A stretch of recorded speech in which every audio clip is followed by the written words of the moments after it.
This is Monkey World in Dorset, the largest ape and monkey rescue centre on the planet. Today on Monkey Life. The team has to step in quickly when Ben's meeting with alpha male Hananya goes wrong. He's the alpha male, he's very strong, he's capable of doing a lot of damage very, very quickly, so it's an anxious time for everybody. Orangutan Xiao Kuai struggles with her ever-growing son Kai. And as Kai grows up, the park prepares to welcome another orang into the world. Here we've got her. Good girl. There's little swellings there. Say that she's pregnant. And they really are foolproof. 100%. She's got the swellings, she's pregnant.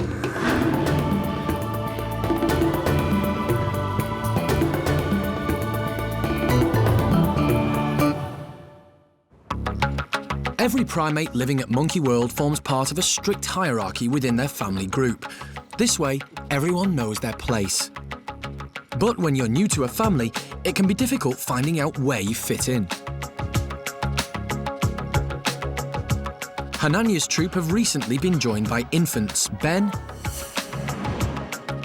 and Pip, who moved in from the Chimp nursery just over a week ago. At 6 years old, it was definitely time they joined an adult group, and the pair are settling in very well. We've actually been really impressed with Ben and Pip. They've been brilliant. They seem to be very resilient, very, very good in the initial introductions. Ben, a little bit more wary than Pip, but I think that's to be expected. But they've got some friends in their small group now. They've been moving really well through the house, which is always a very good way to gauge how comfortable they feel in the new surroundings. Today, Ben and Pip are about to face their biggest challenge, meeting alpha male Hananya. It's obviously difficult to gauge the best time to put the alpha male in, but he's obviously very aware that there are new members in the house. So I think really sooner rather than later is always the way to go. Hananya has been separated from the rest of the group and can hear Ben and Pip next door. He has no idea what's about to happen and is clearly anxious. It's difficult to say how Hananya's going to go. We're hoping that he has matured. We obviously do everything we can to hold him back in a very positive way and keep him very relaxed prior to going in so that we have as much of a head start as possible. But obviously he's the alpha male, he's very strong, he's capable of doing a lot of damage very, very quickly, so it's an anxious time and a nervous time for everybody. The team hopes Hananya will show his dominance without being too aggressive. As a female, he won't see Pip as a threat, so there's not much risk of attack. But for Ben, things could be a lot more dangerous. With a young male, it's going to be difficult because obviously Hananya will have to put Ben in his place. He has to show that he's alpha male and that Ben will be right down the bottom of the ladder. So it's very different between males and females, and it's difficult to know really whether Pip will be a useful distraction or whether Hananya will feel that he has more reason to be competitive with Ben because of Pip's presence. All chimp meetings are a tense time, but alpha male introductions are particularly stressful.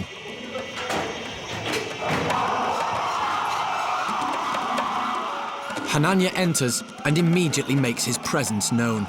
The group instantly show respect to their leader. This is the first time Ben and Pip have seen such a large male, and although they must be extremely nervous, it's vital that they behave correctly. Pip does the right thing by following Hananya and going forward to greet him.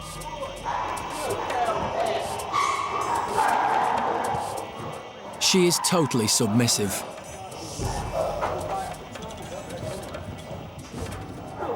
Ben does nothing to offend Hananya and stays well out of the way, allowing the alpha male to assess the situation.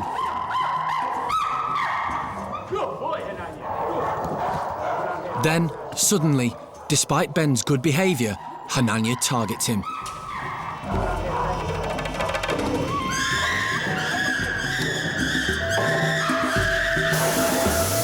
The team don't want to take any risks, so we immediately stop the introduction by firing harmless CO2 gas as a distraction.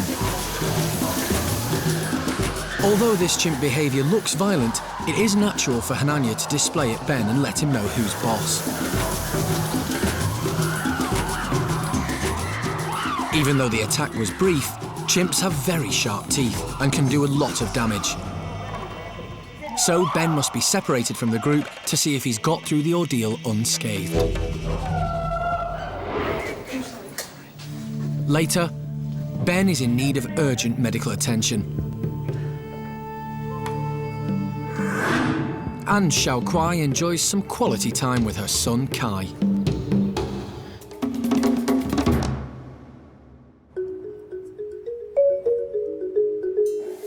Unlike Ben and Pip, who were rejected by their mothers, young chimp Bart was born into Paddy's troop and has stayed there in a happy, healthy relationship with his mum, Susie.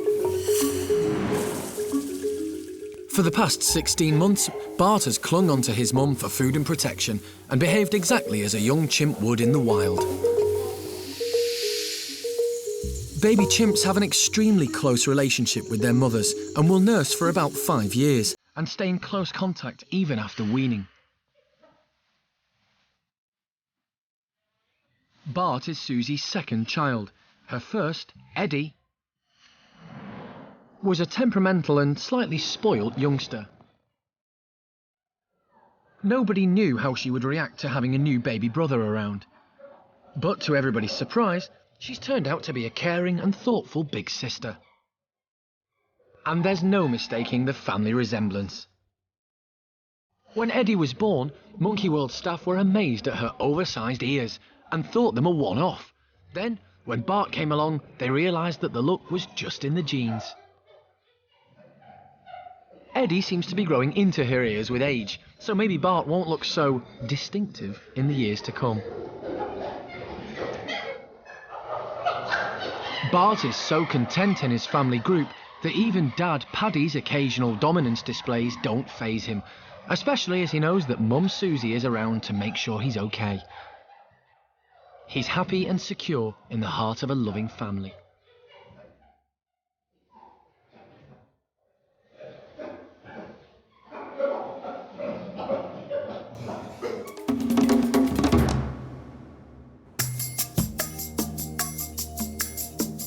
Yeah.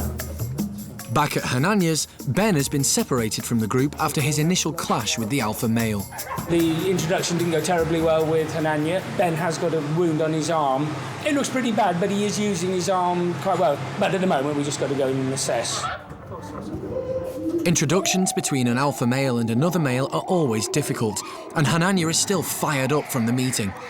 I think we all expected Hananya certainly to display and certainly make some contact with Ben. He's the alpha male. He can be quite temperamental, Hananya, and does have quite a short patience span. So if he had thrown him around a bit, obviously that would have been preferable to actually making contact and biting Ben. We were hopeful that it would last longer and we were able to finish it on more of a positive note, but unfortunately that wasn't the case.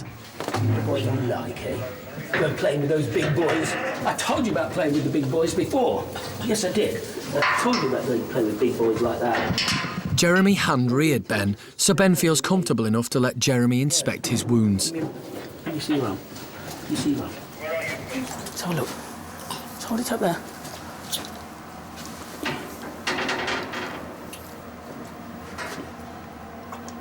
Yeah, that actually is into the muscle. Ben's wound looks serious, but like most wild animals, chimps are very good at masking pain, as showing any sign of weakness could make them a potential target. Actually, it's remarkable, totally remarkable after that beating that he's just had. Look at him. Well hard, aren't you, Ben? Good boy, Ben. Yeah. If you had a wound a fraction of this size, you would milk it and you would groan and you would moan, capitalising all the attention and sympathy, whereas chimps just don't do that. I mean, everything's still working. He doesn't have any tendon damage because his hands are working. The muscular damage is minimal. His muscles are all working. It's just humans are particularly soft and weak, and it really is that simple. As a precaution, Pip has also been separated from the group and will be reunited with Ben as soon as he's taken care of. Pip and Hananya's introduction couldn't have gone better. She behaved perfectly by respecting the alpha male and he readily accepted her. She's got this force field round her. Haven't you? There's a force field round you in the Pippin. Monkey World's vet, Femke, has examined Ben and is happy that they try to glue the wound together. Surprisingly, ordinary superglue is a safe and effective alternative to anaesthetic and stitches. All right, are we ready? But getting the glue onto Ben is going to be a challenge. Don't stick your lips there. I don't want your face stuck to your arm. That's not a good idea. Actually, I'm the wrong person for this job because I can't do it. I can weld things, I can nail things, I can nut and bolt things, I can rivet things, but me and glue don't usually get on well together. I usually end up just sticking myself to something rather than what I'm trying to stick. That hasn't happened. Didn't hold it tight enough together. He wasn't quite ready. We'll work on him a bit longer. When it comes to the animals, Jeremy has the patience of a saint. You're not a bad little lad, really, are you? And eventually has a go at sealing the wound.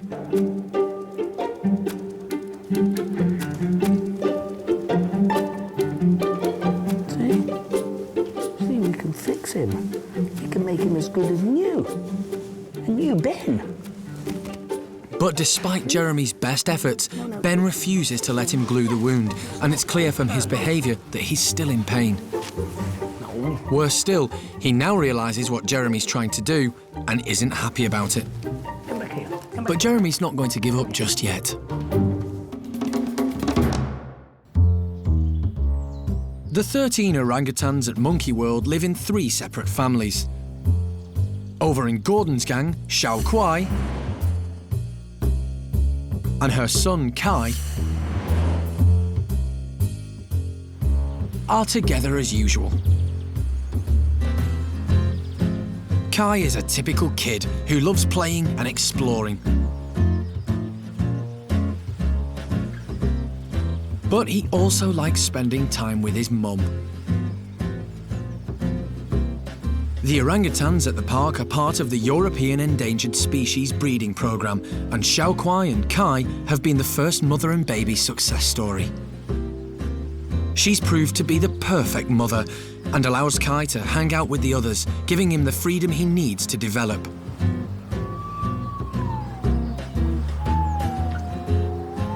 But at the same time, she's there when he needs her. But not every aspect of motherhood has come naturally. When Kai was little, it took her some time to master the art of carrying him around and climbing at the same time.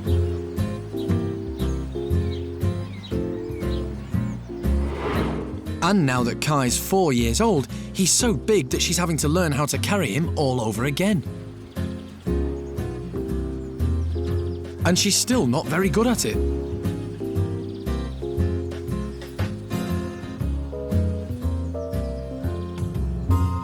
And Kai does like his rides. Later, Jeremy has positive proof that Amy is pregnant, but quite how it happened is a mystery. Amy is the greediest animal in the world, so not taking her pill, I don't buy that. And Xiao Kuai needs time out from toddler Kai.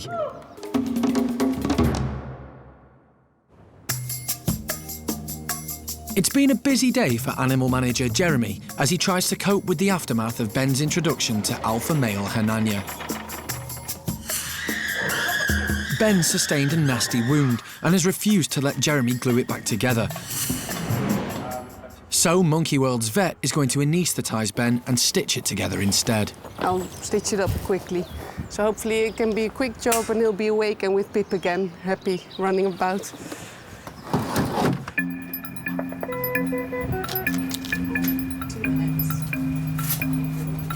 It's always worth having a shot at doing what you can without anaesthetising, with all the risks involved with anaesthesia.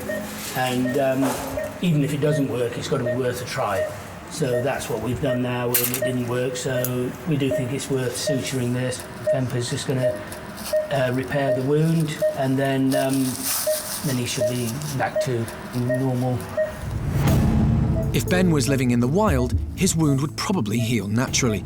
But in the heat of the African tropics, there's a high risk of infection, which could be life-threatening. Luckily, this is not something Ben needs to worry about.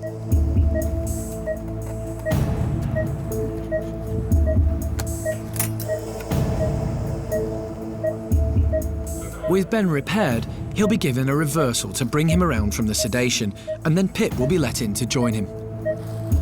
Let's put him in a recovery position a bit more. Integrating chimps can be a long process, and the team aren't ready to give up on Hananya and Ben just yet. We still want to try and get Ben and Pip into Hananya's group, and we certainly won't give up on that. We will need to change tactic, and obviously we'll all get together later on and talk about the best way to do it. Probably it's going to need to be in a smaller area, maybe just Ben and Hananya initially, some contact through the mesh, and some work with the keepers reinforcing any positive behaviours that we see from Hananya until we feel they're ready to actually meet again. And Jeremy's already giving Ben some tips for the next meeting. You're going to give him a good duffing up next time, aren't you? You just lulled him into a false sense of security, and then you're going to take him out next time, aren't you? You're going to give him some of this, yeah?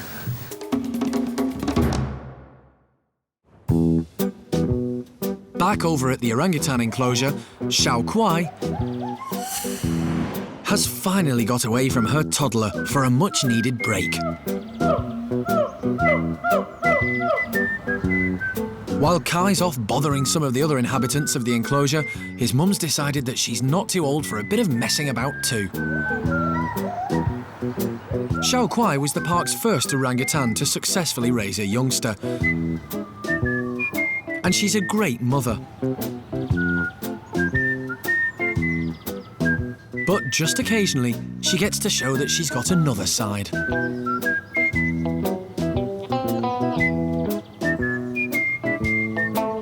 Especially when she gets to hang out with her old pal, Gordon. The two have been friends for years and enjoyed each other's company long before Kai was around.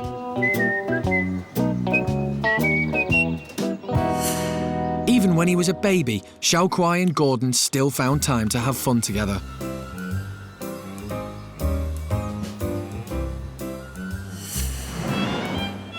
But now Kai is growing up and old enough to keep himself amused, the old friends can spend much more quality time in one another's company.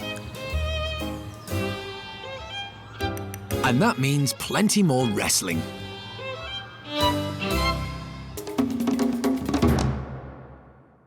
But while Xiao Kuai is getting her life back, Amy's is about to be put on hold. Amy is pregnant. Here we got it. Good girl. See here, that there, there's little swellings there, say that she's pregnant. And they really are foolproof, 100%. She's got the swellings, she's pregnant. Apparently all primates, maybe even all mammals, have the equivalent of that, but orangutans wear it externally. So even humans have the equivalent of that, but the orangutans are the only chaps that I know of anyway, that wear it externally like that, and that is the 100% giveaway that she's pregnant, as well as being ugly. Like several of the female orangutans at the park, Amy was on the human contraceptive pill, so her pregnancy is a bit of a surprise. Amy is the greediest animal in the world, so not taking her pill, I don't buy that, because she'd eat her own pill and everybody else is having got the opportunity. I can only think that the human birth control pill is more specific to humans now and didn't work for Amy, I don't know. Also, we do the 3 weeks on, 1 week off, the same as what a human would do, so that they can have the natural cycle. I don't know, we learn. Jeremy has noticed that Amy isn't just showing physical signs of pregnancy, but that her behaviour has changed too. I always think that with anything hormonal, orangs are like a caricature of humans. Everything that you think of a human doing and everybody has a laugh about, orangs are like multiply that by 100, and they really are like just some cartoon caricature of a pregnant woman. And I mean, Amy's doing it now. She doesn't like the morning, and she didn't want to speak to me this morning, didn't want to speak to anybody, in fact. And Jeremy will have to get used to that touchy temperament, as the gestation period for orangutans is 8.5 months long. But despite all the good signs, Jeremy's concerned about the future. Sadly, Amy isn't a natural mother, and this will actually be her 4th baby. Her only surviving infant, Gordon, had to be hand-reared 10 years ago, and Jeremy doubts she'll raise her baby this time around. I would wage my house that Amy would not rear her own baby. Her mother was exactly the same, and she had, yes, your mother. Yeah, she had 3 babies and not one did she look after. And Amy's gone down exactly the same route. In fact, Amy's worse. Amy just doesn't want to know, get this thing away from me. So we will see. I mean, if she has the baby and holds it nicely and looks like she's going to feed it, then of course we'll give it a chance. But will Amy? Only time will tell if her mothering instincts will prevail. Next time, woolly monkey baby Paolo gets to visit his half-brother Julio. Julio has really taken this guy under his wing. Paddy's group invent a new sport, banana fishing. And Alison and Jeremy have their work cut out, catching a pair of capuchin monkeys from Hertfordshire. These people are aware that they're no longer able to care for them as best they'd like. They end up with us.